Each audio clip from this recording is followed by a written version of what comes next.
محترم و مکرم جماعت کے بزرگان، نوجوان دوستوں، عزیز طلباء، پردہ نشین خواتین، اللہ رب العالمین کا بے پائے احسان و کرم ہے جس کی توفیق سے ہم اور آپ اس دنیا کے اندر ایمان، اسلام اور صحیح العقیدہ ہو کر زندگی گزار رہے ہیں۔ اللہ رب العالمین سے دعا ہے اللہ تعالی ہمیں تا حیات ایمان پر ثابت قدم رکھے اور خاتمہ بخیر اور خاتمہ بالخیر فرمائے، آمین۔ محترم سامعین، اس دنیا کے اندر اللہ رب العالمین نے انسانوں کو پیدا فرمایا۔ انسان جب پیدا ہوتے ہیں وہ جاہل ہوتے ہیں، ان پڑھ ہوتے ہیں، ان کے پاس علم نام کی کوئی چیز نہیں ہوتی۔ چھوٹا بچہ جو اس کے ماں باپ اس کے سامنے بولتے ہیں یا کرتے ہیں اسے سیکھتا ہے۔ ایک جوان قوم کے بزرگوں کو دیکھ کر کے سیکھتا ہے۔ خواتین میں بھی وہی معاملہ ہے، بچیاں اپنے ماں باپ کو دیکھ کر سیکھتی ہیں، جوان بیٹیاں، لڑکیاں، عمر رسیدہ عورتوں کو دیکھ کر سیکھتی ہیں۔ یہ معاشرے کے اندر وہ چیزیں ہیں جسے ہم دیکھ کر سیکھتے ہیں یا پھر سن کر سیکھتے ہیں، لیکن حقیقی معنوں میں انسان اس وقت سیکھتا ہے جب اس کا کوئی استاذ ہو اور وہ استاذ کے پاس بیٹھ کر کے اس سے سن کر کے اس کے پاس کتاب لے کر بیٹھ کر کے دیکھ کر کے سیکھتا ہے، تب حقیقی معنوں میں انسان سیکھا ہوا مانا جاتا ہے۔ اور یہ استاد و شاگردی والا معاملہ، اس کی تاریخ کوئی نئی نہیں ہے، بلکہ ہم زمانہ قدیم سے اگر دیکھیں تو یہ سلسلہ انسانی زندگی کی شروعات سے ہمیں نظر آئے گا۔ انبیاء علیہ السلام کو جب اللہ رب العالمین نے اس دنیا میں بھیجا، ان کو تعلیم دی کہ اپنی قوم کو دعوت دو، تو انبیاء علیہ السلام استاذ بن کر کے انہوں نے اپنی قوم کو سمجھایا، سکھایا، بتایا۔ قرآن مجید کی ایک آیت آپ کے سامنے تلاوت فرمائی۔ اگر اس آیت پر غور کر لیا جائے تو اس آیت کے اندر کئی قسم کے موضوع، عنوان، مضامین پائے جاتے ہیں۔ یا ایھا الذین آمنوا قوا انفسکم واہلیکم نارا، اے ایمان والو، قوا انفسکم، اپنے آپ کو بچاؤ، واہلیکم، اور اپنے اہل و عیال کو بچاؤ۔ کس چیز سے بچاؤ؟ نارا، آگ سے بچاؤ۔ وقودھا الناس والحجارہ، جو آگ جلائی جائے گی انسانوں سے اور پتھروں سے۔ یہ اللہ رب العالمین کا فرمان ہے، اور اللہ رب العالمین نے یہاں پر مخاطب کس کو کیا؟ اللہ تعالیٰ نے مخاطب کیا ایمان والوں کو، اے وہ لوگ جو ایمان لائے ہو۔ مفسرین کہتے ہیں جب اللہ رب العالمین ایمان والوں کو مخاطب کرتا ہے تو اس کے بعد جو بات پیش ہوتی ہے اس کی اہمیت بہت زیادہ بڑھ جاتی ہے۔ جب اللہ رب العالمین مومنوں کو مخاطب کرتا ہے تو اس کے بعد جو بھی باتیں اللہ تعالیٰ پیش کرتا ہے اس کے اندر کئی معانی چھپے ہوتے ہیں، ہمارے لیے کئی طرح کے پیغامات ہوتے ہیں، ہمارے لیے مختلف قسم کی اس کے اندر نصیحت ہوا کرتی ہے۔ تو اللہ رب العالمین نے ایمان والوں کو مخاطب کیا اور اس کے بعد آگ سے بچنے کا حکم دیا۔ ہمارا اور آپ کا ماننا یہ ہے کہ آگ میں وہ جلیں گے جو اسلام پر نہیں ہوں گے، یہ حقیقت میں ہے۔ لیکن اللہ تعالیٰ مومنوں کو مخاطب کر کے کہہ رہا ہے کہ اپنے آپ کو اور اپنے اہل ویال کو جہنم کی آگ سے بچاؤ، اور وہ بھی جہنم کی آگ جلائی جائے گی انسانوں سے اور پتھروں سے جلائی جائے گی۔ یہ دو چیزیں بتائی جس سے آگ جلائی جائے گی۔ مفسرین میں امام ابن کثیر رحمہ اللہ نے ایک قول بیان کیا ہے، قُوْ أَنفُسَكُمْ وَأَهْلِيكُمْ نَارًا۔ اس کا ایک تفسیر کرتے ہوئے امام ابن کثیر نے قول نقل کیا، کہا علموہم اور ادبوہم، یہ دو چیزیں بتائی۔ کہا علموہم، ان کو تعلیم دو، اور ادبوہم، ان کو ادب سکھلاؤ، یہ دو چیزیں بتائی۔ کہا کیسے بچایا جائے؟ کہا تعلیم دے کر بچایا جائے۔ کہا کیسے بچایا جائے؟ کہا ادب سکھلا کر بچایا جائے۔ یہ دو چیزیں بتائی۔ علم جہنم کی آگ سے بچنے کا ایک اہم ذریعہ، دوسرا علم کے ساتھ ساتھ ادب، یہ دو چیزیں جب ساتھ میں ہوتی ہے تو انسان جہنم سے آزادی پا سکتا ہے۔ علم، کتاب و سنت کا علم، شریعت کا علم، اللہ رب العالمین کے دین کا علم، اللہ کے نبی صلی اللہ علیہ وسلم کے احادیث مبارکہ میں جو علم پایا جاتا ہے وہ علم، قرآن مجید کے اندر جو باتیں بیان ہوئی ہے وہ علم، اور ادب اسی کا دوسرا معنی ہم تربیت سے کہتے ہیں۔ یعنی علم کے ساتھ ساتھ تربیت، یہ دو چیزوں کا ہونا انتہائی ضروری ہے۔ اگر کوئی انسان صرف علم تو حاصل کر لیتا ہے لیکن اگر اس کے اندر ادب نہ ہو، تربیت نام کی کوئی چیز نہ ہو، تو سمجھے کہ وہ ابھی علم حاصل کیا ہے لیکن اس کے حقوق ادا نہیں کر سکتا ہے۔ تو علم کے ساتھ ساتھ تربیت کا ہونا، ادب کا ہونا انتہائی ضروری ہے۔ ہم دیکھتے ہیں بہت سارے پڑھے لکھے لوگ، چاہے وہ قرآن و سنت کا علم یا دیگر علوم دنیا کے اندر جتنے پائے جاتے ہیں، علم کا انبار ہوتا ہے، لیکن علم کے انبار کے ساتھ ساتھ اگر تربیت نہ ہو، ادب نہ ہو، انسان کے پاس زندگی جینے کا سلیقہ معلوم نہ ہو، تو وہ کسی کو کچھ نہیں سمجھتا، وہ اپنے آپ کو ہی سب کچھ سمجھتا ہے۔ لیکن جب انسان کے پاس ادب آتا ہے، تربیت آتی ہے، اس کے پاس زندگی جینے کا سلیقہ آتا ہے، تو علم کے ساتھ ساتھ وہ خود بھی عزت پاتا ہے اور دوسروں کو بھی عزت دیتا ہے۔ تو تعلیم کے ساتھ ساتھ ادب انتہائی ضروری ہے۔ اللہ کے نبی صلی اللہ علیہ وسلم نے تربیت کے اوپر بہت زیادہ زور دیا ہے۔ چھوٹی سے چھوٹی چیز اور بڑی سے بڑی چیز کے اندر بھی اللہ کے نبی صلی اللہ علیہ وسلم نے انتہائی زیادہ توجہ دی ہے۔ ایک حدیث آپ کے سامنے پڑھی، طلب العلم فریضۃ علی کل مسلم، ہر مسلمان پر علم کا حاصل کرنا فرض ہے۔ علماء کرام نے اس کی دو قسمیں بیان فرمائی، ایک فرض عین اور فرض کفایہ۔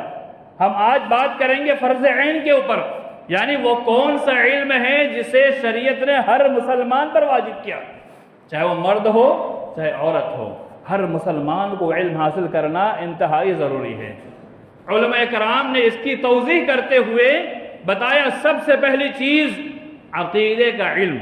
عقیدہ یعنی اللہ رب العالمین کو ایک ماننا، اس کو خالق ماننا، اللہ تعالیٰ کو ہر اعتبار سے اپنا مالک ماننا، رب ماننا، اور اکیلا ماننا، ہر چیز کے اندر ایک ماننا، جس کی دوسری تعبیر قل هو اللہ احد سے ہم کرتے ہیں کہ نبی صلی اللہ علیہ وسلم آپ کہہ دیجئے کہ اللہ کی ذات وہ ہے جو ایک ہے، اکیلی ہے، تنہا ہے، اس کے ساتھ کوئی شریک نہیں ہے۔ اس چیز کا علم ہونا ہر مسلمان کے لیے ضروری ہے، واجب ہے، فرض ہے۔ رب کے بارے میں جانکاری رکھنا ہر مسلمان پر واجب ہے۔ یہ صرف طلباء کے لیے نہیں، علماء کے لیے نہیں، یہ عوام الناس میں سے چاہے مرد ہو یا عورت ہو، سب کو اللہ کے بارے میں جاننا ضروری ہے۔ آج مسلمانوں میں بہت سارے لوگ اللہ تعالیٰ کے بارے میں صحیح طور پر علم نہیں رکھتے ہیں، اللہ کو پہچانتے نہیں، اللہ کون ہے، اللہ کی ذات کیا ہے، اللہ تعالیٰ کے بارے میں انہیں جانکاری نہیں ہوتی ہے کہ اللہ تعالیٰ کے بارے میں ان کو جاننا یہ انتہائی ضروری ہے۔ کیوں؟ ہمارے اعمال کی قبولیت کا دار و مدار بھی عقیدے کی پختگی کے اوپر ہے۔ اعمال بہت سارے ہیں، ڈھیر سارے اعمال ہیں، اعمال کا انبار ہے، لیکن عقیدہ صحیح نہیں ہے، توحید پر انسان صحیح طور پر برقرار نہیں ہے، ادنا سا شرک بھی اگر آ گیا تو اللہ رب العالمین اس کے اعمال کتنے بھی زیادہ ہو اللہ تعالیٰ قبول نہیں کرے گا۔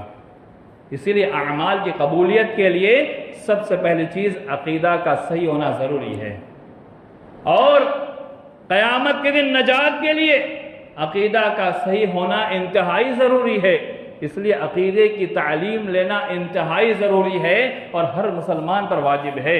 کوئی مسلمان چاہے مرد ہو یا عورت ہو، چاہے جوان ہو، چاہے بوڑھا ہو، چاہے بچہ ہو، ہر انسان کو عقیدے کی تعلیم لینا چاہیے، اور یہ تعلیم ہمارے پاس کیسے آئے گی اس کے ذرائع میں آپ کے سامنے انشاءاللہ آگے پیش کروں گا۔ دوسری چیز، اللہ کے نبی صلی اللہ علیہ وسلم کی رسالت کو جاننا۔ آج بہت سارے لوگ جو گمراہ ہوتے ہیں، مسلمانوں میں گمراہی جو عام نظر آتی ہے، اس کی سب سے بڑی وجہ اللہ کے نبی صلی اللہ علیہ وسلم کی رسالت سے ناواقفیت، آپ کے مقام مرتبے کو نہ جاننا۔ کبھی افراد کے شکار، کبھی تفرید کے شکار ہوتے ہیں۔ اللہ کے نبی صلی اللہ علیہ وسلم کا جو مقام ہے، جو مرتبہ ہے، اس مقام سے آپ صلی اللہ علیہ وسلم کو رب کے مقام تک پہنچا دیتے ہیں، اور کہتے ہیں کہ وہی مصطفیٰ ہے جو عرش بری سے اللہ رب العالمین کے مقام پر پہنچاتے ہیں، اور کہتے ہیں وہی عرش بری پر تھا، وہی وہاں سے اتر کر زمین پر مصطفیٰ بن کر آیا۔ یہاں تو عقیدے مسلمانوں کے پائے جاتے ہیں، اور اللہ کے نبی صلی اللہ علیہ وسلم نے جس طرح سے ہمارے سامنے تعلیمات کو پھیلایا، تعلیمات کو عام کیا، یا جو تعلیمات ہم کو جس طرح سے دی، ویسے ہی تعلیمات کو جاننا بھی ضروری۔ تیسری چیز، طہارت۔ اللہ کے نبی صلی اللہ علیہ وسلم نے فرمایا کہ بغیر طہارت کے نماز نہیں ہوتی ہے۔ طہارت کا علم انتہائی ضروری ہے۔ طہارت میں وضو، طہارت میں غسل جنابت، طہارت کے اندر جتنی بھی چیزیں آتی ہیں، مردوں کے لیے، خواتین کے لیے حیض کا غسل، نفاس کا غسل، اور طہارت کو لے کر عورتوں کو جتنے مسائل ہیں جو واجبی طور پر کرنا ہے، اور اس کا جاننا ہر خاتون پر ضروری اور واجب ہے۔ اگر وہ صحیح طور پر نہیں جانتی ہے اور ویسے ہی اپنا کام چلا رہی ہے تو ہو سکتا ہے طہارت اس کی مکمل نہ ہو، یا پھر ناپاکی اس کی باقی رہ جائے۔ تو خواتین کے لیے وہ مسائل جاننا انتہائی ضروری ہے۔ یہ شرم کی بات ہمارے اسلام میں نہیں مانی جاتی ہے۔ امہات تو یہ کہتی ہے ان اللہ لا یستحی من الحق، اللہ تعالیٰ حق میں نہیں شرماتا تو ہم کیوں شرمائے؟ اللہ کے نبی صلی اللہ علیہ وسلم سے صحابیات سوال کیا کرتی تھی؟ تو ان مسائل کو خواتین کو جاننا ضروری ہے۔ بہت ساری خواتین شرم کے مارے، بہت ساری نوجوان بیٹیاں شرم کے مارے نہیں بتا پاتی، نہیں پوچھ پاتی، نہیں سیکھ پاتی ہے۔ اس کی وجہ سے ہو سکتا ہے ان کی طہارت مکمل نہ ہوتی ہو تو نماز کہاں مکمل ہوگی۔ وضو کے مسائل بہت سارے نوجوان اس سے ناواقف ہوتے ہیں، بہت سارے مرد خواتین اس کے مسائل صحیح طور پر نہیں جانتے۔ وضو کیسے کرنا ہے، کس طرح کرنا ہے، اس کے اندر کیا ضروری ہے، اس کے حقوق کیا ہے، وضو کا طریقہ کیا ہے، ترتیب کیا ہے، یہ سیکھنا انتہائی ضروری ہے، واجبی چیز ہے۔ غسل جنابت بہت سارے نوجوان لڑکے 25 سال کے ہو جاتے ہیں، انہیں غسل جنابت نہیں آتا ہے، یہ سیکھنا ضروری اور واجب ہے۔ اگلی چیز، نماز جو اللہ رب العالمین نے ہم پر واجب کی ہے، فرض کی ہے۔ ہر مسلمان کا نماز کو سیکھنا ضروری ہے۔ نماز کیسے پڑھنا ہے، کس طرح پڑھنا ہے، اس کا طریقہ کیا ہے۔ ایک صحابی رسول نماز پڑھتے ہیں، اللہ کے نبی صلی اللہ علیہ وسلم نے فرمایا کہ دوبارہ نماز پڑھو، تمہاری نماز نہیں ہوئی۔ دوبارہ پڑھتے ہیں، تیسری بار پڑھتے ہیں، کئی بار پڑھنے کے بعد اللہ کے نبی صلی اللہ علیہ وسلم نے کہا اگر تم ایسے ہی نماز پڑھتے رہتے تو اللہ تعالیٰ تمہاری نماز کبھی قبول نہیں کرتا۔ پھر اللہ کے نبی صلی اللہ علیہ وسلم نے نماز پڑھ کے بتایا اور صلو کما رأیتمونی اصلی، کہا نماز ویسے پڑھو جیسے مجھے پڑھتے دیکھا۔ ہمیں غور کرنا چاہیے، اگر نماز کا طریقہ ہم صحیح طور پر نہیں سیکھتے ہیں، یا جس طریقے پر نماز پڑھنا ہے اس طریقے پر نہیں پڑھتے ہیں، اپنی منمانی کرتے ہوئے یا پھر جیسا ہمارا من کرتا ہے ہم ویسے نماز پڑھ لیں گے کہیں ایسا نہ ہو روز قیامت و نماز زندگی بھر کے ہمارے منہ پہ مار دی جائے۔ تو نماز کا طریقہ سیکھنا ہر مسلمان پر واجب و ضروری ہے۔ آج تو صرف مکتب کے اندر ہم سیکھ لیتے ہیں، اس کے بعد ختم، زندگی میں جیسے من کر نماز پڑھ لیں، نہیں، بلکہ نماز ہمیں ویسے پڑھنی ہے اللہ کے نبی صلی اللہ علیہ وسلم نے جیسے پریکٹیکل پڑھ کے بتایا، احادیث کے اندر پریکٹیکلی طور پر جس طرح سے نماز کا پورا تذکر آیا ہوا ہے ویسے نماز پڑھنا ہوگا، تب جا کر کے نماز ہماری اللہ کے قابل قبول ہوگی۔ ورنہ کہ ایسا نہ ہو کہ ہم نماز تو پڑھ رہے ہیں لیکن ہماری نماز اللہ کے قبول ہی نہ ہو۔ تو نماز کا طریقہ بھی سیکھنا ضروری ہے۔ اور سب سے اہم چیز وہ کتاب جسے اللہ رب العالمین نے ہمارے لیے قانون، دستور، تلاوت کی کتاب، عبادت جس کی تلاوت پر کہا جائے، قرآن مجید نازل فرمایا۔ قرآن مجید کی تعلیم کم از کم دیکھ کر تو انسان پڑھنا سیکھ لے۔ بہت سارے مسلمان ایسے ہیں جنہیں قرآن پڑھنا نہیں آتا۔ افسوس ہوتا ہے ایسے مسلمانوں پر جو کہتے ہیں ہمیں قرآن پڑھنا نہیں آتا۔ دنیا کی ساری تعلیم مسلمان کو آ جاتی ہے لیکن قرآن پڑھنے کی باری آتی مسلمان کہتا ہے ہمیں قرآن پڑھنا نہیں آتا۔ افسوس ہوتا ہے، جبکہ اللہ کے نبی صلی اللہ علیہ وسلم نے فرمایا طلب العلم فریضۃ علی کل مسلم، ہر مسلمان پر علم کا حاصل کرنا فرض ہے۔ تو قرآن مجید کا دیکھ کر کم سے کم سیکھنا یہ مسلمان پر فرض اور واجب ہے۔ اور قرآن مجید کو سیکھنے والا، سکھانے والا، اس کا ایک مقام اللہ رب العالمین نے ایک الگ بنایا ہوا ہے۔ اللہ کے نبی صلی اللہ علیہ وسلم نے فرمایا خیرکم من تعلم القرآن وعلمہ، بخاری شریف کی روایت کہ تم میں سب سے بہتر وہ ہے جو قرآن کو سیکھے اور قرآن کو سیکھنے کے بعد اسے سکھلائے، قرآن کی تعلیم خود لے اور قرآن کی تعلیم جب آ جائے تو اس کے بعد دوسروں کو سکھلائے۔ اس کا مفہوم مخالف یہ نہیں نکلتا ہے کہ دنیا کی دیگر تعلیم غلط ہے، ایسا کچھ بھی نہیں ہے۔ دنیا مافیا کی ساری تعلیمات حاصل کریں، جو ضروریاتی تعلیم ہمارے لیے دنیا کے اندر ہے وہ ساری تعلیم حاصل کریں، لیکن ان ساری تعلیم حاصل کرنے کے بعد قرآن مجید کی تعلیم کو اول درجہ دیں، پہلا درجہ دیں، قرآن مجید کو پہلا درجہ دے۔ اگر ہمیں دوسری تعلیم پڑھنا ہے تو صبح سویرے دن کی شروعات ہی ہم قرآن مجید سے کریں، کیونکہ اللہ کے نبی صلی اللہ علیہ وسلم نے کہہ دیا کہ قرآن کو پڑھنے والا، پڑھانے والا، سیکھنے والا، سکھانے والا دنیا میں سب سے بہتر ہے۔ اور افضلکم کہا، یعنی تم میں سب سے افضل وہ ہے جو قرآن کو سیکھے، قرآن کو سکھلائے۔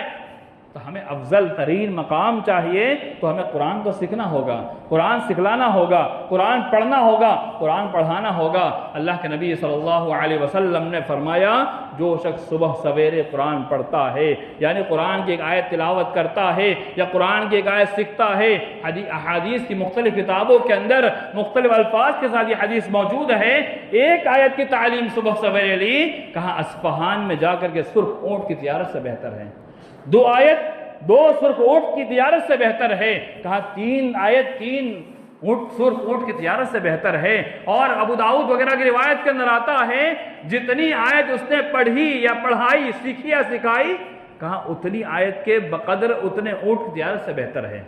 تو گویا معلوم ہوا کہ صبح سویرے قرآن کو پڑھے، قرآن کو پڑھائے، یا قرآن کی تعلیم حاصل کرنا انتہائی واجبی عمل ہے۔ اور وہ احکام، مسائل جو ہمارے روزمرہ کے ہیں، جو ہماری زندگی کی ضروریات میں سے ہیں، ان احکام مسائل کا سیکھنا ہر مسلمان پر واجب ہے، چاہے مرد یا عورت ہو۔ ایک دوسرے کے حقوق، اس کا سیکھنا ہر مسلمان پر واجب اور فرض ہے۔ شوہر بیوی کے حقوق سیکھے، بیوی شوہر کے حقوق سیکھے۔ کیوں؟ آج زیادہ تر طلاق، خلا، گھر کے معاملات، لڑائی جھگڑے، ان ساری چیزوں کی وجوہات یہی ہے کہ مرد عورت کے جو حقوق ہے، شوہر کے حقوق بیوی کے اوپر، بیوی کے حقوق شوہر کے اوپر، آج ہمارے نوجوان نہیں جانتے ہیں۔ ہونا تو یہ چاہیے کہ شادی سے پہلے علماء کے پاس بیٹھ کر کے کم از کم اس کو اچھی طرح سمجھے کہ ہمارے حقوق کیا ہے، ہمیں کیا حقوق ادا کرنے ہیں۔ شادی صرف 2 جوڑے کا مل جانے کا نام نہیں ہے، ایک دوسرے کے حقوق ادا کرنے کا نام بھی شادی ہے۔ اور اگر حقوق میں کوتاہی ہوئی تو روز قیامت اگر شوہر کے حقوق مارے گئے تو بیوی سے پوچھا جائے گا، اگر بیوی کے حقوق مارے گئے تو شوہر سے پوچھا جائے گا، دونوں سے سوال ہوں گے۔ یہاں تو یہ مانا جاتا ہے صرف بیوی شوہر کے حقوق ادا کرے، لیکن نہیں، دونوں ایک دوسرے کے حقوق ادا کرنے ہیں۔ اگر حقوق ادا نہیں ہوئے تو روز قیامت معافی نہیں ہوگی، بلکہ حقوق کے بدلے اس کو جو بھی زیادتی ہوگی، ظلم ہوگا، اس ظلم کے مطابق اس کو سزا دی جائے گی۔ اور آپسی حقوق جو مسلمان کے اوپر ہے، انسانوں کے حقوق انسانوں کے اوپر ہے، ان حقوق کا جاننا انتہائی ضروری ہے۔ حضرت عمر رضی اللہ تعالی عنہ اپنے دور خلافت کے اندر بازار کے اندر درہ لے کے دوڑا کرتے تھے، یعنی وہاں جاتے تھے، ان لوگوں کو وہاں سے بھگاتے تھے جو کاروبار کے اندر حلال و حرام کی تمیز کا علم حاصل کر کے نہ آئے۔ یعنی کاروبار انسان شروع کرے تو پہلے اس کے حلال و حرام کا جائزہ لے، اس کو سیکھے کہ حلال کیا چیز ہے، حرام کیا چیز ہے، کن حدود کی بنیاد پر یہ حرام ہوتا ہے، کن حدود کی بنیاد پر یہ حلال ہوتا ہے، اس کا سیکھنا انتہائی ضروری ہے، واجبات میں سے ہیں۔ تو میرے مان والے بھائیوں، یہ جو واجبات ایک دوسرے کے اوپر اللہ رب العالمین نے ہمارے لیے واجب کر رکھے ہیں، ان واجبات کا سیکھنا ہر مسلمان، چاہے مرد ہو چاہے عورت ہو، سب پر واجب ہے۔ اور زکوٰۃ کے تعلق سے علماء نے لکھا کہ جس کے اوپر زکوٰۃ واجب ہوتی ہے تو اس کے اوپر زکوٰۃ کے مسائل سیکھنا بھی ضروری ہے۔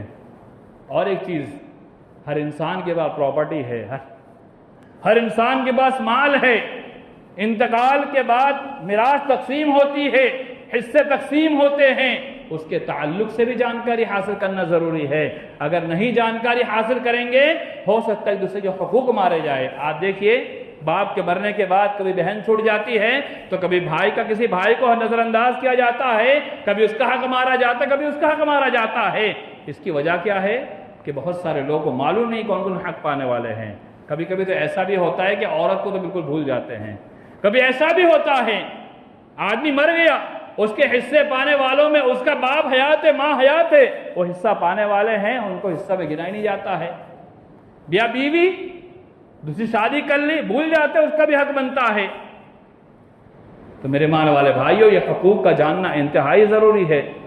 اور سب سے زیادہ حق وہاں مارا جاتا ہے جب آدمی مر جاتا ہے، اس کی صرف بیٹیاں ہی بیٹیاں ہو۔ آدمی انتقال ہو جاتا ہے، جس کی صرف بیٹیاں ہی بیٹیاں ہو، اس وقت سب سے زیادہ حق مارا جاتا ہے، کیونکہ اس وقت سارا کا سارا مال اس بیٹی کے حوالے کر دیا جاتا ہے۔ جبکہ شریعت کا اصول کیا ہے وہ جاننا ضروری ہے کہ میت کا بھائی اس میں حصہ پائے گا، اور جتنی بیٹی ہوگی اس کے بقدر ان کو دیا جائے گا۔ اس کے بعد جو مال بچا ہے وہ میت کے بھائیوں میں جائے گا۔ آج کون دیتا ہے؟ تو میرے مان والے بھائیوں، جو علم اللہ کے نبی صلی اللہ علیہ وسلم نے کہا یہ واجب ہے، فرض ہے، ان علوم کا سیکھنا ہر مسلمان مرد ہو یا ہر مسلمان عورت، جن کے اوپر واجب اور فرض ہے۔ اب آئیے دیکھتے ہیں ان علوم کو ہم حاصل کہاں سے کریں گے، کیا ذرائع ہوں گے۔ جو بچے ابھی چھوٹے ہیں یا ایک عمر تک پہنچے ہوئے ہیں، وہ تو مدارس میں جا کے علم حاصل کر لیتے ہیں، لیکن عام لوگ کہاں سے علم حاصل کریں گے؟ علم حاصل کرنے کے لیے ہر جگہ پر ایک مکتب بنایا جاتا ہے۔ مکتب کے لیے کیا کوئی شرائط ایسے ہمارے یہاں یا اسلاف میں پائی جاتی ہیں کہ جس میں عمر کی قید لگائی جائے کہ 10 سال کے بچے اسے پڑھیں گے؟ ایسی کوئی قید نہیں ہوتی ہے۔ مکتب ایک بہت بڑا ذریعہ ہے تعلیم حاصل کرنے کا۔ مکتب کے اندر تعلیم حاصل کرنے کے لیے نہ عمر کی اسٹارٹنگ کی تو قید ہوا کرتی ہے، انتہا کی کوئی قید نہیں ہوتی ہے، لیکن پھر بھی مسلمانوں کے اندر یہ احساس کب پیدا ہوگا کہ ہم بھی تعلیم حاصل کریں؟ ہم مسلمان ہیں تو اسلام کی تعلیم حاصل کرنا، دین اسلام کے احکامات کو جاننا، ہمارے اندر یہ احساس ہونا چاہیے کہ ہم سیکھیں، ہم جانیں اسلام کیا کہتا ہے، اسلام کے مطالبات کیا ہے۔ تو مکتب ایک بہت بڑا ذریعہ ہے۔ آج تو یہ حالت ہے کہ چھوٹے چھوٹے بچوں کو بھی ہم مکتب میں بھیجنے کے لیے ہم سستی کاہلی سے کام لیتے ہیں، جبکہ ماں باپ کے اندر یہ بیداری ہونی چاہیے۔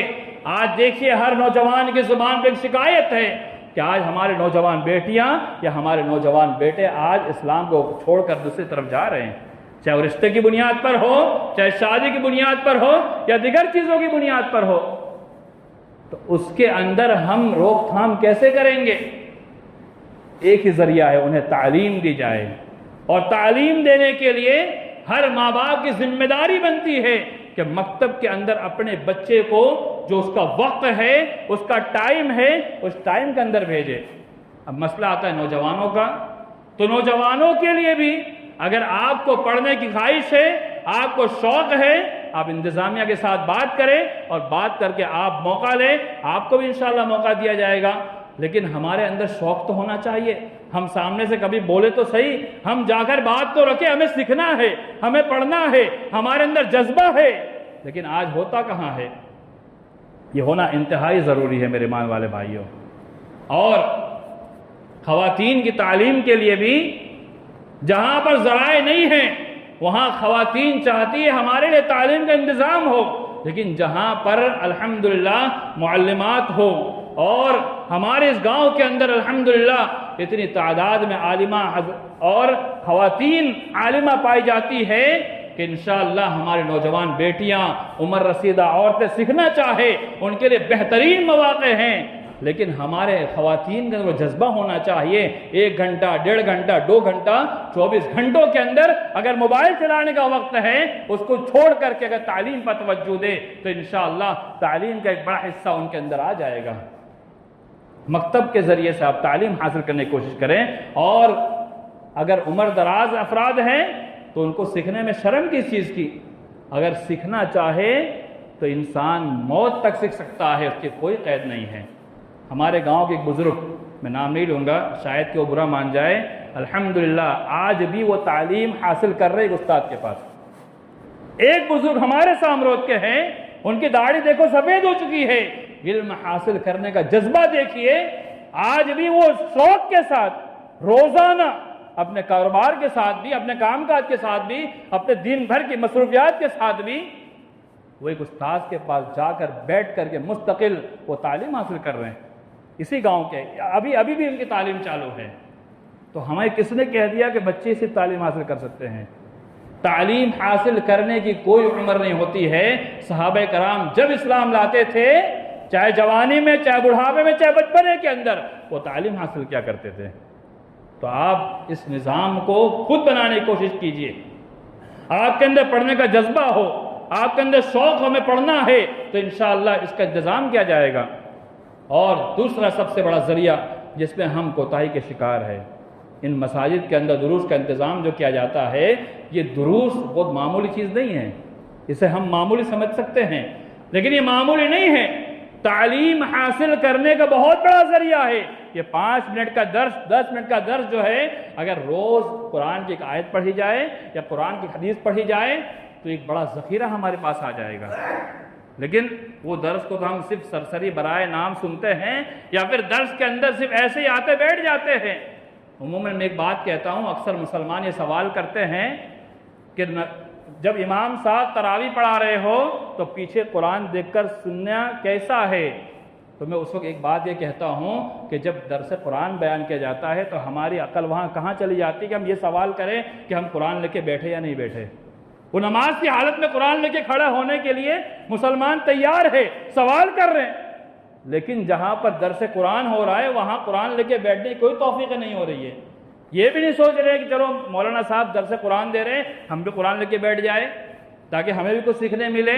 مولانا کہاں درس دے رہے ہیں، کون سی آیت کا ترجمہ تشریح کر رہے ہیں، ہم دیکھیں۔ اس وقت تو کسی کے پاس یہ ہوش نہیں ہوتا ہے۔ تو میرے مان والے بھائیوں، یہ مسجد کے دروس جو معمولی دروس نہیں ہوتے ہیں، یہ بھی ہمارے پاس تعلیم کا ایک ذخیرہ بنانے کا بڑا ذریعہ ہے۔ تیسرا ذریعہ، جمعہ خطبے کے اندر جو باتیں پیش کی جاتی ہے وہ بھی بہت بڑا ذریعہ ہے، اور ہر 15 دن میں پروگرام ہوتے ہیں، اس میں 2 4 بس 15 20 لوگ ہوتے ہیں۔ اتنے بڑے گاؤں کی آبادی کے اندر اگر صرف 10 15 لوگ آ کر علم حاصل کریں تو ہمارے لیے شرم کی بات ہے۔ کیوں شرم کی بات ہے؟ کہ وہاں پر دین کی بات کی جاتی ہے، اسلام کی بات کی جاتی ہے، شریعت کی بات کی جاتی ہے، قرآن و حدیث کی بات کی جاتی ہے۔ اب قرآن و حدیث کی بات سننا اور ہمیں پسند نہ ہو، ہم وہاں حاضری نہ دے پائے، ہم وہاں موجود نہ ہو پائے، اللہ کی قسم ہمیں افسوس کرنا چاہیے اپنی زندگی کے اوپر، ہمیں افسوس کرنا چاہیے۔ ہم مسلمان ہیں پھر بھی ہم دین سیکھنا نہیں چاہتے۔ اگر دیگر مجلس لگ جائے تو ہم وہاں بھیڑ لگا لیں گے۔ تو تو یہ بہت بڑا ذریعہ ہے میرے مان والے بھائیوں. یا پھر جہاں بھی کہیں دین کی مجلس لگتی ہے وہاں پر آپ جائیے, وہاں سیکھیے, وہاں پڑھنے کی کوشش کیجیے. اللہ کے نبی صلی اللہ علیہ وسلم جو دو دعا کیا کرتے تھے وہ میں دعا آپ کے سامنے پیش کر دوں. قرآن مجید میں اللہ نے فرمایا وَقُلْ رَبِّ زِدْنِي عِلْمًا, اے نبی صلی اللہ علیہ وسلم آپ کہیے رَبِّ زِدْنِی عِلْمًا, اے میرے پروردگار, اے میرے رب, میرے علم میں زیادتی عطا فرما.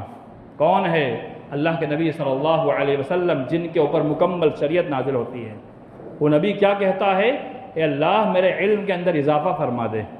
تو ہمیں یہ دعا نہیں کرنا چاہیے, ہمیں نہیں پڑھنا چاہیے, یا پھر ہمیں علم کی زیادتی کے لیے کوشش نہیں کرنی چاہیے. اور ایک دعا پڑھا کرتے تھے اللہم انی اسألک علما نافعا, اے اللہ میں تجھ سے سوال کرتا ہوں, علم نافع کا سوال کرتا ہوں, میں تیرے سے علم نافع چاہتا ہوں.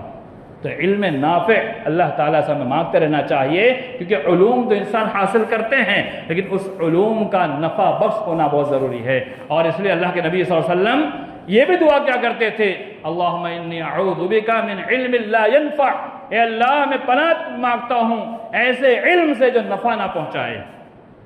تو میرے مان والے بھائیو, اس سے کیا معلوم ہوتا ہے کہ اللہ کے نبی صلی اللہ علیہ وسلم علم کی چاہت کے اندر اللہ سے دعا کیا کرتے تھے. تو ہمیں بھی اللہ سے دعا کرنا چاہیے اور علم حاصل کرنے کا جذبہ ہمارے اندر ہونا چاہیے. اور یہ ہمیں یہ تصور دماغ سے نکال دینا چاہیے کہ علم بچپن میں حاصل ہوتا ہے, ایسا کچھ نہیں. علم حاصل کرنے کے لیے کوئی عمر نہیں ہوتی ہے, بچپنا, جوانی, اڈیڑھ عمر, بڑھاپا, کسی بھی عمر کے اندر علم حاصل کیا جا سکتا ہے. اللہ سے دعا ہے اللہ تعالیٰ ہم تمام مسلمانوں کو علم سے جڑنے کی توفیق عطا فرمائے.